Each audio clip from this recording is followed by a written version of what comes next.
অসমত আকৌ 350 জন কৰোনাত আক্ৰান্ত। ৰাজ্যখনত দেওবাৰে দিনটোত কৰোনাত আক্ৰান্ত। মহানগৰীৰ কাছাৰীত ভয়ংকৰ ঘটনা। ৰাজপথত বাগৰি পৰিল 7টাৰো অধিক বিদ্যুতৰ খুঁটা। বোকাখাটৰ ৰাজাবাৰীত দেওবাৰে পুৱাই সংঘটিত হয় এক শোকাবহ পথ দুৰ্ঘটনা। দিল্লীত পুনৰ এসপ্তাহৰ বাবে বৃদ্ধি কৰা হৈছে লকডাউন। দিল্লীৰ মুখ্যমন্ত্ৰী অৰবিন্দ কেজৰিৱালে দেওবাৰে এই কথা উল্লেখ কৰে। বটদ্ৰৱা থান পৰিচালনা সমিতিৰ প্ৰাক্তন কাৰ্যকৰী সভাপতি হৰেন্দ্ৰ কুমাৰ দেৱ মহন্ত বিয়োগ। কৰোনা সন্দৰ্ভত কামৰূপ মহানগৰত জিলা উপায়ুক্তৰ সংবাদমেল। কণ্টেইনমেণ্ট জোন ঘোষণা কৰা মহানগৰত 3টা ৱাৰ্ডত কমিছে ক'ভিড সংক্ৰমণ।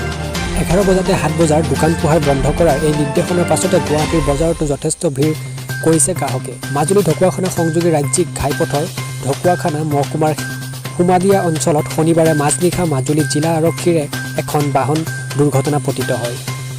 উবৰীয়া ৰাজ্য মণিপুৰত প্ৰতিদিনে বৃদ্ধি পাইছে কৰোনাৰ সংক্ৰমণ। ৰাজ্যখনত নতুনকৈ 667 জনৰ দেহত ধৰা পৰিছে ক'ভিড পজিটিভ।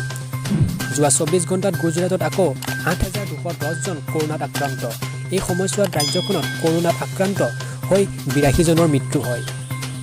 হিমাচল প্ৰদেশত আকৌ 2,378 জনৰ দেহত ধৰা পৰিছে ক'ভিড পজিটিভ।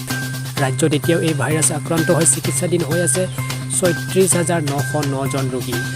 যোৱা 24 ঘণ্টাত কৰ্ণাটকত আকৌ 31,531 জনৰ দেহত ধৰা পৰে ক'ভিড পজিটিভ। ৰাজ্যখনৰ যোৱা 24 ঘণ্টাত কৰোনাত আক্ৰান্ত হৈ মৃত্যু ঘটে 403 জনৰ। গোৱাত আকৌ 1,314 জনৰ দেহত ধৰা পৰে কৰোনা পজিটিভ। ৰাজ্যখনত এই ভাইৰাছত আক্ৰান্ত হৈ চিকিৎসাধীন হৈ আছে 28,252 জন ৰোগী। আপোনালোকে চাই আছে বিগ নিউজ নৰ্থ ইষ্ট। 2 মিনিটত 25টা খবৰ চাবলৈ নাপাহৰিব। প্ৰত্যেক দিনাই বিগ নিউজ নৰ্থ ইষ্টৰ যদি প্ৰথমবাৰ আহিছে আমাৰ চেনেলটো ছাবস্ক্ৰাইব কৰিবলৈ একেবাৰে নাপাহৰিব।